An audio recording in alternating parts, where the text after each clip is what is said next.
¿Cómo estás? Buen día.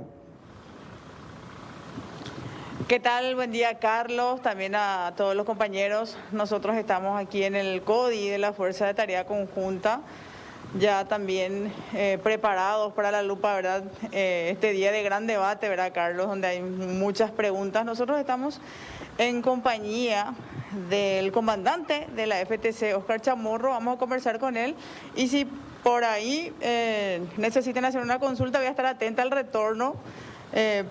Por si quieran interrumpir de repente. Él fue una de las personas que estuvo coordinando también este operativo a partir del día en que se tiene información de que personas extrañas están hacia una zona boscosa, entonces ellos piden un allanamiento y van hasta el lugar del hecho. Fueron muchos los que fueron, comandante. Buen día. Sí, buen día a todos. Realmente quiero hacer una precisión antes de emitir cualquier opinión operacional. Nosotros somos miembros de una fuerza conjunta del Estado paraguayo, que cuando actuamos dentro del marco de la ley. Actuar dentro del marco de la ley implica que nosotros tengamos que respetar absolutamente todas las garantías establecidas en nuestro ordenamiento jurídico. Una de ellas es el tema de la inviolabilidad de la propiedad privada, que hay ciertas excepciones.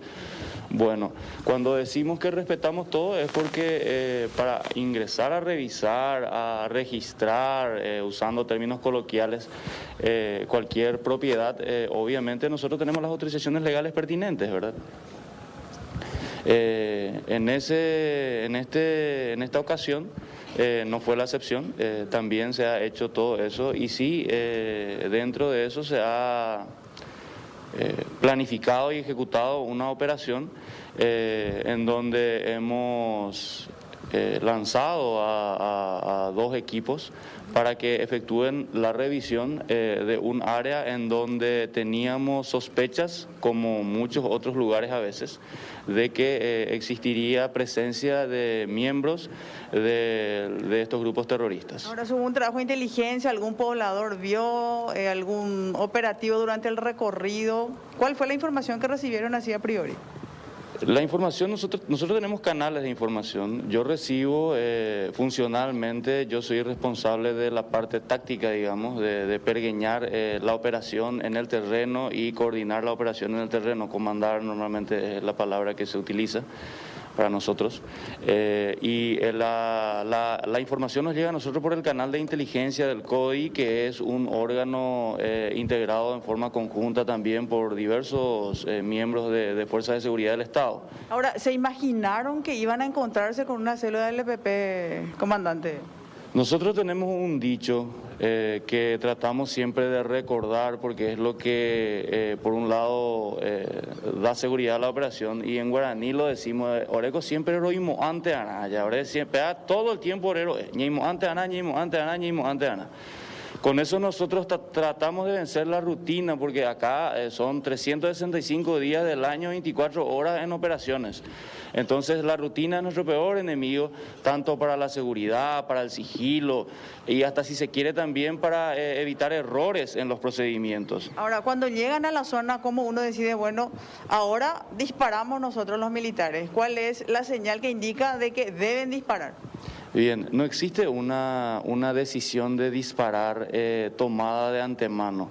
La única razón por la cual nosotros disparamos es cuando estamos recibiendo algún tipo de amenaza que realmente va a sacarle la vida a alguien, a nosotros mismos o a un tercero. Ese es el único caso en que nosotros disparamos. Sobre todo disparamos con intención de realmente neutralizar, infelizmente en forma letal, a esa persona que está iniciando esa acción o que está ejecutando esa acción. En ese caso disparamos. Es decir, de repente reciben, digamos, están en plena balacera, miren, vean o no vean al enemigo, deben disparar si es que reciben ya esta intimación. No es tan así. Realmente los miembros de la Fuerza de Tarea no disparan si no ven a dónde disparan. justamente para evitar el riesgo de daño colateral. Hay que entender de que el escenario a veces en el lugar, el terreno a veces es un poco distinto a cuando las acciones pueden darse de una forma un poco distinta a la que uno pueda imaginarse cuando no se encuentra en ese lugar y no se encuentra en ese momento.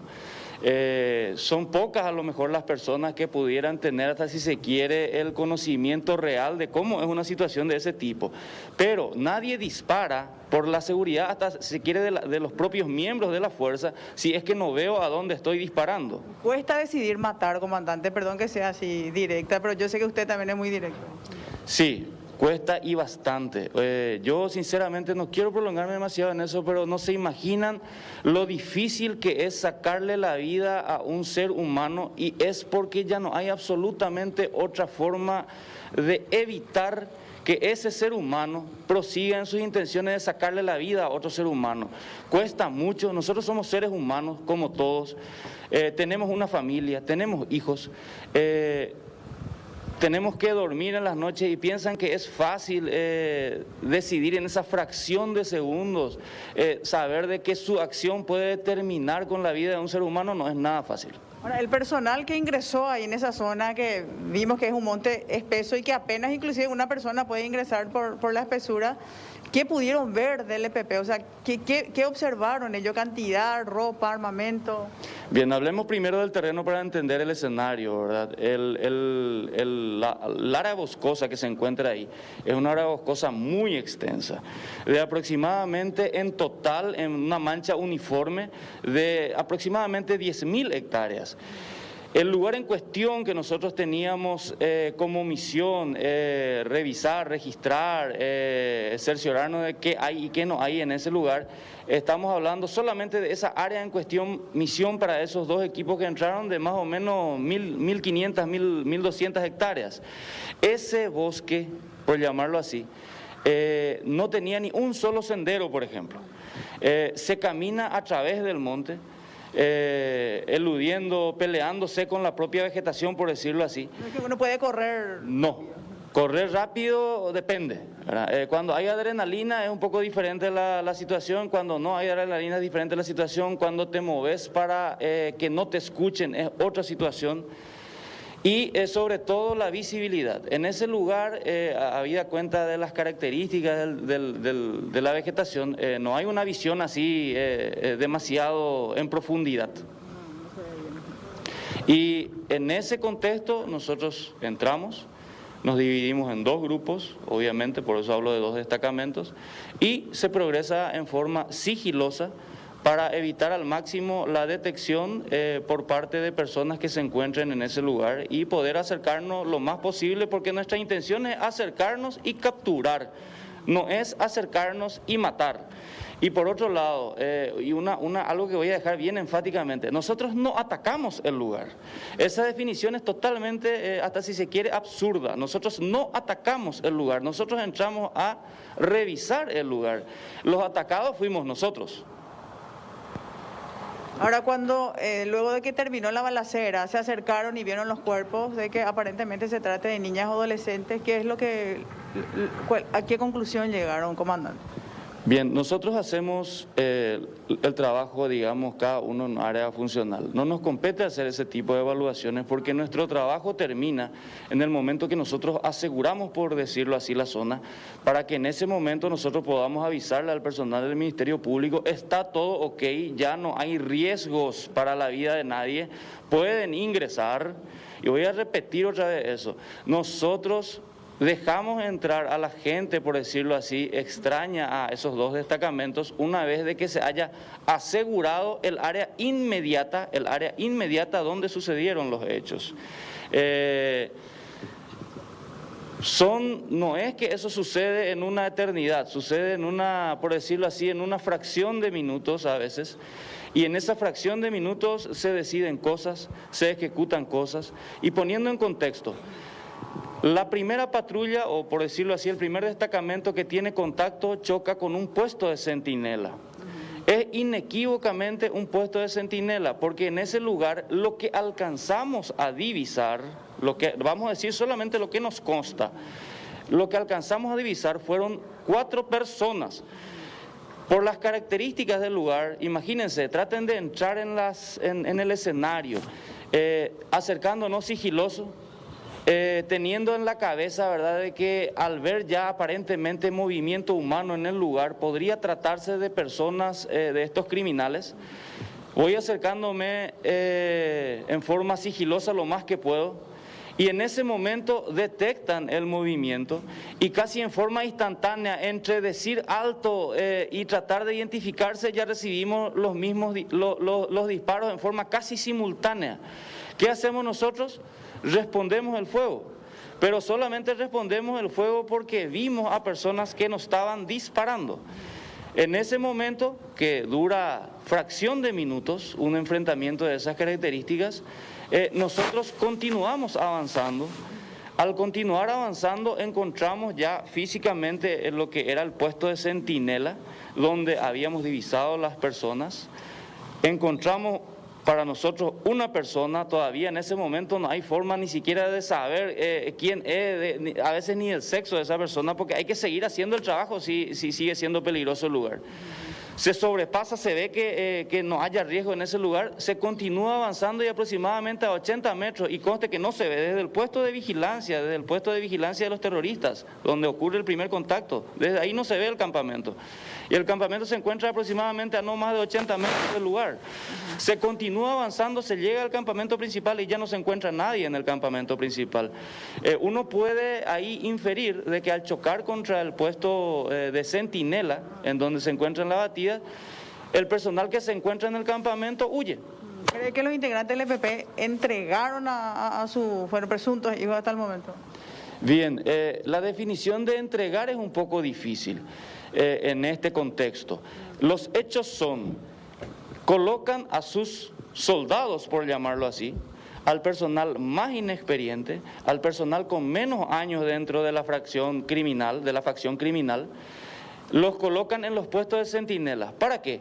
Para ellos quedar preservados dentro de ese perímetro de centinelas, de modo a que si usted quiere acercarse, o cualquiera quiere acercarse, choque primero con ese puesto de centinela, que tiene instrucciones precisas de disparar, están en sus manuales, están en sus videos, están en todos los materiales, ¿verdad? Ya se sabía que a ellos, a sus personales de menor rango, se le ponía, digamos, en primera fila, pero el tema de que sean niños o adolescentes, ¿manejaban ya esa información o es algo nuevo para la FTC, comandante? Bien, uno deduce siempre de que pueden tener puestos de centinelas porque, llamémosle, la doctrina de este tipo de grupos dice eso. Es la primera vez que lo comprobamos en cuanto a los puestos de centinela. En cuanto a la presencia de menores de edad, no es la primera vez que hemos detectado menores de edad en miembros de la fracción. Por decirlo así, hay miembros menores de edad del grupo criminal que con 16 años le secuestraron, por ejemplo, a Fidel Zavala, ¿verdad? Hay miembros de la facción criminal que, siendo menores de edad, mataron 8 militares, mataron, en fin, un montón de gente, ¿verdad? ¿Manejaban esa información entonces? Sí, se presume eso. Por eso que justamente entramos con mucho cuidado, porque la idea es tener el máximo sigilo posible para acercarse y detener esas personas y no generar un daño que, digamos, nadie busca, ¿verdad? Nadie busca luego para comenzar a matar.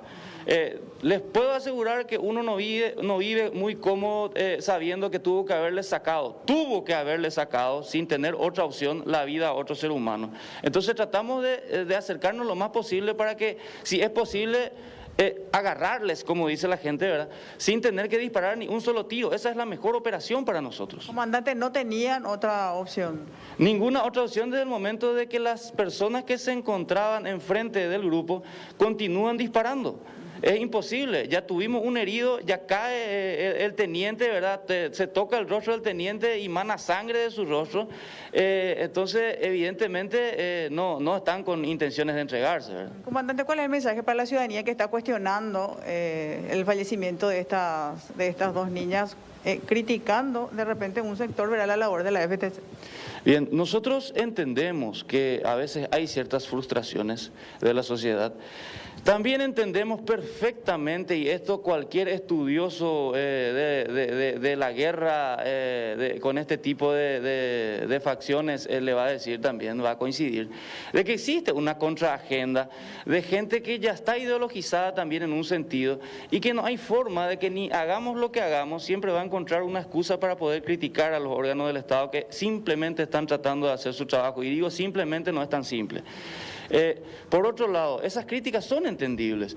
Lo que yo le puedo asegurar es que quienes entran al monte a hacer los trabajos son padres de familia, también miembros del pueblo. No tenemos ningún miembro de la Fuerza de Tarea Conjunta que no sea originario del pueblo, incluyéndome yo, que pertenezco a una familia de clase media, que a su vez fue educado por campesinos y que me dieron la educación que me dieron. Y soy parte del pueblo también, y parte, digamos, todo el personal es parte del pueblo también, que simplemente está haciendo su trabajo. Ahora, el contexto en el que se produce es muy diferente al contexto en el que uno en frío puede analizar, hubieran hecho esto, hubieran hecho aquello, ¿verdad? En ese momento es muy diferente. Cuando uno está en el lugar es muy diferente, aún en frío, ¿verdad? Entonces, yo lo único que le pido a la ciudadanía es de que sepan entender de que nosotros no tenemos intención de matar, pero si la persona... Y para nosotros es imposible saber si enfrente uno tiene un menor de edad, si tiene una mujer, si tiene un anciano, si tiene lo que sea enfrente.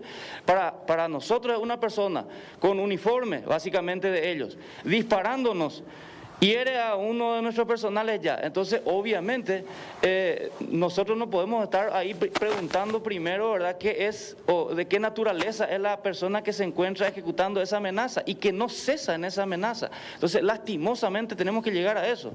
Ahora, yo preferiría que ellos no ejecuten ese tipo de acción. Cada vez que uno manda gente aquí a una misión, uno no sabe si esa gente va a regresar. Y tenemos 77 personas que fueron muertas por estos grupos criminales y una cantidad inmensa de policías y militares. Y usted sabe lo que es mandarle a la misión a las personas, miembros de la Fuerza de Tarea, de la policía, y que muchos no han regresado, y tener que llamarle a sus familiares, esposas, madres, hijos, y explicarles que fallecieron. Es muy complicado. Nosotros no queremos tener enfrentamientos, preferíamos llegar, detenerlo, esa es la mejor operación. Ahora, por último, comandante, en el caso de que por ahí algún familiar que tenga contacto con los integrantes del EPP o el propio EPP pueda recibir un mensaje, ¿qué mensaje ustedes le darían como integrantes de la FTC a este grupo criminal que está operando aquí en el norte? Primero que nada, no sé si algún mensaje pueda convencerlos. Hace años que estamos tratando de hacerles entender de que vivimos en una sociedad en donde rige el Estado de Derecho, por más críticas que hayan. Y en ese Estado de Derecho pueden someterse a la justicia con todas las garantías, y se les va a respetar su derecho y su integridad, y no va a haber ninguna necesidad de andar exponiendo a sus hijos, a los menores que podrían todavía estar integrando el grupo, a desgracias que son imposibles de evitar, pero no porque nosotros queramos, sino porque ellos lo pusieron en ese lugar, ellos le dieron un arma y ellos le dijeron y le adoctrinaron que a cualquier militar y policía que vengan le disparen. Bueno, muchas gracias, comandante. No sé si tienen alguna consulta, Carlos, Estela. Fátima, por favor, al comandante de la Fuerza de Tarea Conjunta. Sí, cómo no, si se puede un ratito, agradeciendo la gentileza del responsable de la Fuerza de Tarea Conjunta. El que está hablando con nosotros esta mañana es el señor Chamorro, responsable de la Fuerza de Tarea Conjunta. Es el comandante de la Fuerza de Tarea Conjunta. ¿Cómo le va, Chamorro? ¿Cómo está? Buen día. Carlos Báez hoy. Sí, buenos días. Buenos días a todos. Preguntas para respuestas breves. Cada patrulla, eran 2 patrullas las que ingresaron a ese predio en ese día que ocurrió todo lo que estamos hablando. ¿Cuántas personas integraban cada patrulla, por favor? Entiendo que la pregunta es si cuántas personas entraron para ejecutar la misión, ¿verdad? Exacto, por patrulla. Básicamente, ¿verdad? No quiero precisar, son grupos pequeños que entran, de no más de 6, 7 integrantes cada vez que entramos. A veces es más, depende mucho de la misión. En este caso estamos hablando de grupos pequeños y muchos dicen, ¿y por qué no entraron más gente? ¿Por qué no hicieron esto? Bueno, y voy a responder nomás ya esa pregunta que seguramente subyace. Básicamente es porque es más importante para nosotros el sigilo, que no nos descubran. Cuando metemos mucha gente es muy difícil mantener el sigilo en un terreno como ese.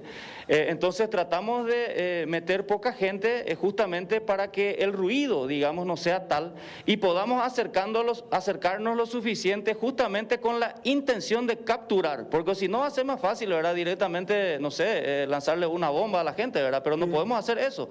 Que quede claro que cuando ingresan estas 2 patrullas, ingresan sin saber que alguien del EPP o que un campamento del EPP estaba en ese sitio, señor Chamorro.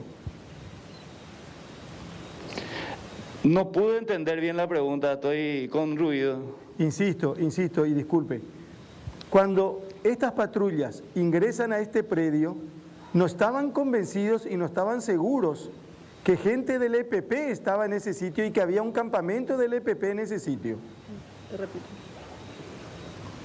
Lo que te pregunta Carlos es si es que cuando fueron al lugar ustedes tenían la certeza de que eran o no integrantes del EPP. Tenemos problemas nomás con el retorno, Carlos. Sí. Bien, básicamente, ¿verdad? Entendamos el contexto, ¿verdad? Lo que había dicho inicialmente. Nosotros recibimos información de inteligencia, como muchos otros lugares también, de que podrían haber miembros de terroristas en una determinada área. Entonces, Oré siempre lo aplica ese dicho que ya dije del ñeimo ante Ana. Entonces, por eso pergueñamos la operación de la forma más segura posible, tanto para nosotros o como para ellos mismos, para no justamente causar daño colateral, como decimos. Las instrucciones en ese sentido son entrar con el mayor sigilo, acercarse, tratar de capturar. Esa es la misión, ¿verdad? Lo que nosotros encontramos en ese lugar y no podemos determinar, en el momento que se produce el intercambio de disparo, que son dos momentos de intercambio de disparo, que todavía no mencionamos el segundo. En el primero, como les dije, nosotros detectamos personas que aparentemente vestían uniforme, eso es lo que se podía distinguir. En el momento de prepararse para acercarse más y prácticamente gritar la identificación, ya recibimos los disparos. Y a partir de ahí ya solamente se suceden los hechos de tratar de protegernos nosotros para no caer abatidos por los disparos que se producen. Y como no cesaba y ya empezábamos a tener un herido, por ejemplo, devolver el fuego, ¿verdad? Devolver el fuego al sector seguro. En ese momento y por las circunstancias es absolutamente imposible determinar los detalles precisos, al menos, de la persona que dispara, por ejemplo. ¿Por qué no se filman los procedimientos? ¿Por qué no se graban? Bien, el tema de la grabación, que justamente escuché en algunos comentarios justamente también en redes sociales, lo que sucede es de que nosotros tenemos varias misiones que están siendo ejecutadas al mismo tiempo. Hay algunas que se graban, digamos, por la disponibilidad de medios y hay otras que no. Resulta ser que cuando uno entra a una misión, no crean ustedes que estos grupos a lo mejor ya estuvieron varios días patrullando el sector. Entonces, no hay batería que te aguante luego en ningún dispositivo para poder llevar un dispositivo para grabar y ir grabando todo el tiempo la patrulla que hace uno, que suele ser a veces de 96 horas de patrulla. Entonces no hay dispositivo que aguante para poder ir grabando y lastimosamente digo, ¿verdad? No podemos saber el momento exacto en que se va a producir el contacto, llamémosle, para poder solamente encender en ese momento. Claro, entiendo, pero categóricamente grabación de este procedimiento no existe. ¿Grabación no existe? No, grabación del lugar del enfrentamiento no lo tenemos. Bueno, una pregunta más y van a preguntar los compañeros. Nos estamos extendiendo un poco la nota porque me parece muy oportuna y necesaria que vaya respondiendo el señor Chamorro como responsable de la Fuerza de Tarea Conjunta. Este procedimiento que hacen ustedes lo hacen con una orden de allanamiento. ¿Quién firmó la orden de allanamiento? Bien, el proceso legal se hace conforme a cómo se haría cualquier procedimiento de allanamiento. Ahora, la orden está firmada por un juez, está solicitada al Ministerio Público dentro de una causa abierta, normalmente investigativa. Es el Ministerio Público que a su vez solicita al Poder Judicial, al juez en este caso, y es un juez el que firma la orden para poder ingresar a esa propiedad privada en cuestión. Bueno, pero tiene que haber acompañamiento fiscal ante un pedido de allanamiento. El acompañamiento fiscal, entendamos este escenario, creo entender la duda, y voy a decirlo así bastante simple. Lastimosamente no podemos llevarle al fiscal con nosotros para patrullar 96 horas en el monte. Él tiene que estar en una posición en la cual él controle el procedimiento, supervise el procedimiento por otros métodos, y una vez que el área está segura, entra, porque recordemos de que no podemos estar exponiendo también vidas de terceros, en este caso, ¿verdad?, metiendo a patrullar en un lugar sin tener la calificación o la instrucción necesaria. Estela. General, ¿usted en cuál de los procedimientos estuvo usted? De estas dos patrullas.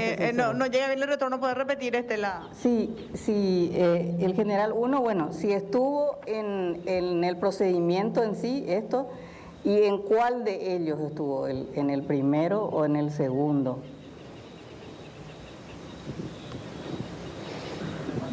No sé si pueden ayudarme a mejorar. Fátima, ¿quiere saber? el retorno? Estela lo que pregunta no se entiende. Estela lo que pregunta es si el señor Chamorro estuvo en alguno de estos dos procedimientos, en alguna de las dos patrullas que se encontró con el EPP en el Villaú. No entendí. Entendí las últimas dos, sí, estas dos patrullas, pero la cuestión inicial no la entendí. Si usted estuvo en alguna de esas dos patrullas. No hay caso. No llega bien, compañeros, el retorno. No sé si ahí Joana nos puede acercar más al parlante para que se escuche nítido, porque llega muy saturado ahora, saturado el retorno. ¿Y vos no escuchás bien, Fátima? Sí, repetime ahí. Claro, la pregunta, Fátima, es si el general Chamorro, creo, estuvo en el ataque o en este reconocimiento, ¿en cuál de las dos entiendo patrullas? la pregunta. Bien, esto es un procedimiento un poco, digamos, distinto a un allanamiento de un domicilio. El allanamiento de más o menos 1.200 hectáreas o 2.000 hectáreas y luego proseguir a las siguientes 2.000 hectáreas. Entonces, yo me coloco en una posición en la cual tengo contacto radio y por otros medios con los dos equipos en función. Esos dos destacamentos en función, equipos en función, me van reportando lo que va sucediendo, y desde esa posición, una vez que yo recibo la información, ejecuto un apoyo con el helicóptero. Esto fue lo que sucedió en ese momento.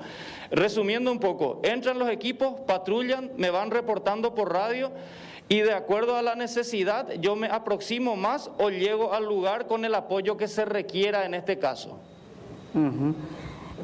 La consulta recurrente, general, con este tema es si se dice que, bueno, no el debate de cuando llegan los militares y usted dice, bueno, reciben disparos y respondemos con disparos, dijo usted.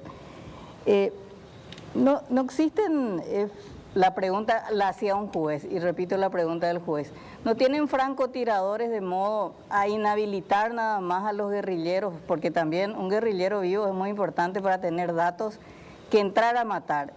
Este procedimiento no hubiese tenido la controversia que tiene hoy si los muertos eran personas mayores de edad. El problema que se plantea es que son dos niñas, se hablan de 11 años, ese es el punto, ¿verdad? Y del otro lado, cuando ustedes dicen que hubo un enfrentamiento, no hubo bajas en la Fuerza de Tarea Conjunta, excepto un herido leve. Bien, muy interesante tu pregunta. Es cierto, esta controversia no hubiese existido si no hubiesen sido a lo mejor mujeres, y el tema de niños yo digo que es discutible, ¿verdad? Tal vez sea menores de edad, ahora la edad es discutible, pero nosotros no hacemos ese juicio de valor en ese momento de qué es lo que tenemos enfrente, qué edad tiene. Es la actitud la que cuenta, o sea, nosotros lo que vemos enfrente es un ser humano, ¿verdad?, que no podemos determinar en ese momento ni la edad ni el sexo, que está disparando en forma sostenida, o que están, porque son varios, ¿verdad? Por un lado. Entonces, lastimosamente, ¿verdad? Yo no hubiera querido que ellos disparen y hubiera querido que se entreguen, pero lastimosamente dispararon. Yo no puedo determinar, recién ahora sabemos que son personas de sexo femenino y que son menores de edad. Ahora, la edad sí hay que ver si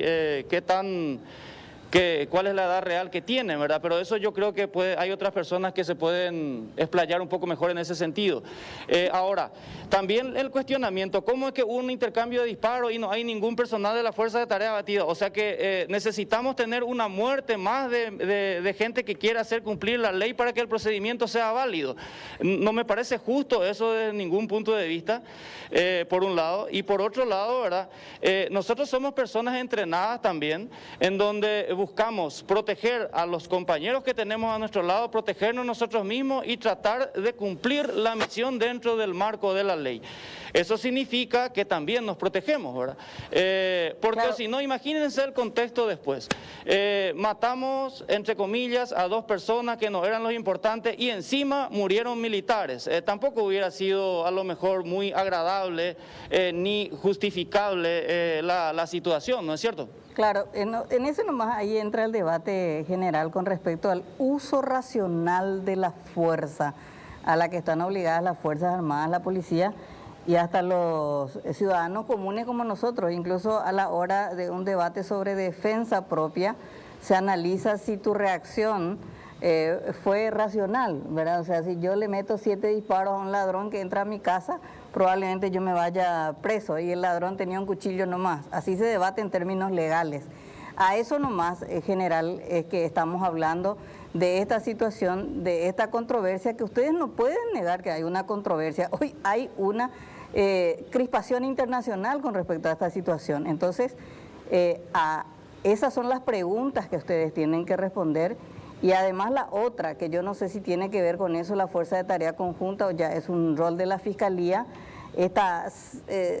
que se la sepultaron sin identificar, ¿verdad? Entonces, estos procedimientos posteriores inclusive también que dan lugar a las dudas, y esas son las dudas que ustedes tienen que aclarar, general.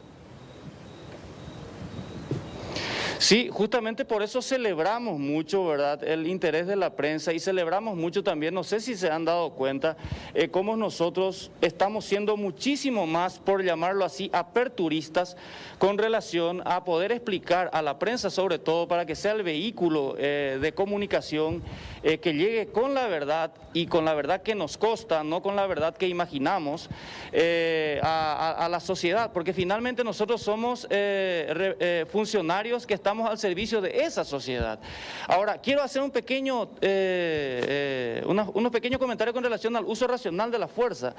El uso racional de la fuerza está bien establecido. De hecho, sacar la vida está establecido en el Código Penal. Es la única prácticamente excepción aplicable en estos casos, que es la legítima defensa. La agresión es presente, o sea, se está produciendo en ese momento.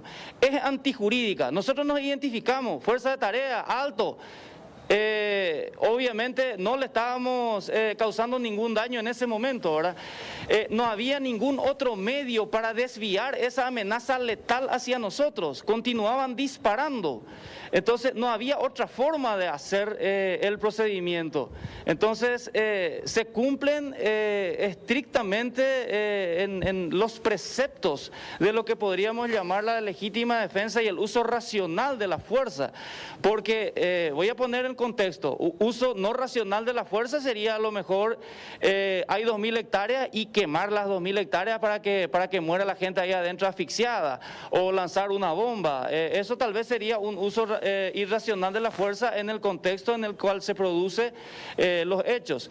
Pero encontramos una persona o varias personas que no cesan en su intención de matar, no hay otra forma de desviar la amenaza, y apenas usamos las armas disponibles que tenemos nosotros, que son inclusive del mismo calibre que la que tienen ellos, por llamarlo así, ¿verdad? Que no tiene nada que ver con la proporcionalidad finalmente eso, ¿verdad? Y ejecutamos lastimosamente la acción de tener que sacarle la vida a otro ser humano, porque este no cesó en su intención de sacarle la vida a otros seres humanos. Comandante, Fito te saluda. Hablaste, ustedes manejan muy bien la doctrina, ustedes son una fuerza no deliberante, entendemos nosotros bien esa situación, pero usted planteó que siempre existe una contraagenda, y eso es real, ¿verdad? Pero esta contraagenda no se hubiera instalado si es que de alguna manera no fallaba algo dentro de este operativo. Ustedes hicieron un operativo que se denominó en un momento exitoso. Entendemos que no fueron ustedes los que dijeron que era exitoso, que lo que ustedes hacen es la parte operativa, militar, y no la parte de comunicación. Pero ¿qué falló para que se instale esa contraagenda con tanta fuerza ahora? Bien, básicamente yo no voy a dar apenas algunas precisiones al respecto. Con el tema de lo que yo llamé, tal vez, no sé si es el término adecuado, la contraagenda, lo que quiero expresar con eso es de que analicen los escenarios de conflicto de los otros países que tienen este mismo problema. Van a encontrar de que, ¿cuál es la definición primero de terrorismo? Terrorismo es causar una acción dañina para lo que fuera, y a través de esa acción generar el terror. El terror se produce por la percepción de la acción. Por lo tanto, si en algo son buenos los terroristas, es justamente en propalar esa sensación de inseguridad, porque con eso ellos consiguen sus fines, por un lado. Entonces son muy buenos haciendo eso, hay que reconocer eso, y por otro lado también admitimos de que las circunstancias a veces en las que se producen los hechos, si uno no está en el lugar, si uno no visita el lugar, si no está en ese momento para poder explicar en ese mismo escenario que se producen las cosas, es muy difícil de entender, y esa contraagenda, llamémosle, se vale de esas aparente falta de transparencia en el procedimiento, aparente falta de transparencia, para justamente instalar el descrédito a las fuerzas que simplemente están queriendo hacer cumplir la ley. Bueno, creo que con esto podemos cerrar esta extensa charla con el comandante Chamorro, responsable de la Fuerza de Tarea Conjunta, porque vamos a seguir poniendo en la lupa este tema. Coincide nada más que justo en dos posiciones distintas, en dos lugares diferentes, pierden la vida dos adolescentes, dos mujeres. Después vamos a discutir el tema de la edad y todo lo que se quiera también. Dispararon, se tiene que probar y se puede probar si dispararon o no dispararon las menores. ¿Había otra gente con ellos? Según dicen, había otra gente con ellos. Posiblemente gente con mayor habilidad para disparar también y para eludir y para escaparse con mayor facilidad del sitio, probablemente. Hay que ver si este realmente es el campamento más importante del EPP o era un campamento que justamente se instaló en ese sitio como para reclutar a alguna gente y después llevarle más adentro del monte a cada una de estas personas. Pero para cerrar quiero preguntarle al comandante Chamorro si él recuerda cuántos años tenía Arlan Fi cuando fue secuestrado, comandante. Yo no recuerdo la edad, pero era menor de edad también, ¿verdad? 16 creo. 16 años tenía. 16 años. 16 años tenía. Sí. 17. Sí, 17 me dicen acá, ¿verdad? Yo no recuerdo la edad realmente, no. Yo porque estaba leyendo no que soy se bueno con los secuestraron números. a un adolescente. Y bueno, tiene que ser una persona que no tenía todavía 18 años, por ejemplo, ¿verdad? Ya nos van a confirmar después, simplemente un dato. Comandante, muchísimas gracias por compartir, por hablar con nosotros, por responder las preguntas que cada uno de los compañeros formuló esta mañana. Y vamos a seguir preguntando porque esa es nuestra obligación y ustedes tendrán que seguir respondiendo porque esa también es la obligación de ustedes. Perdón, no entendí la última parte y bueno, básicamente si me permitís quisiera una última no? expresión nada más, ¿verdad? Miren, acá la cuestión es la siguiente, ¿verdad? Hubiéramos querido otro desenlace todos, les puedo asegurar, pero no fuimos nosotros los que llevamos a esos menores en ese lugar, no fuimos nosotros los que le pusimos un arma en la mano, no fuimos nosotros los que les adoctrinan y les entrenan y tenemos suficientes pruebas de ello que van a tener acceso a esas pruebas para que nos disparen y maten. Y no solamente a nosotros, también a civiles y a pobres campesinos que no tienen, digamos, por qué estar recibiendo el grado de violencia que esta gente propala, ¿verdad? Entonces, no fuimos nosotros. Lastimosamente, este desenlace se da porque justamente ellos, con todo lo que relaté, encima le colocan a ellos en la primera línea para que sea imposible llegar a los principales, como le llaman, y estos tengan tiempo para huir porque ellos retrasan nuestro avance justamente disparándonos para que ellos tengan tiempo para huir. Entonces, esa es la conducta atribuible y así pienso que hay que leer. Comandante, muchísimas gracias, muy amable, gracias por compartir con nosotros. Fátima, como siempre un gusto trabajar contigo, gracias y vamos a estar atentos a otros reportes, por favor. Y prácticamente claro ya todo, Carlos, nosotros vamos a continuar acá y vamos a estar siguiendo de cerca también el debate que muy interesante que se va a desarrollar en La Lupa. Bueno, Fátima está adelantando lo que vamos a tener un poco más tarde. Gracias, Fátima, gracias al comandante también.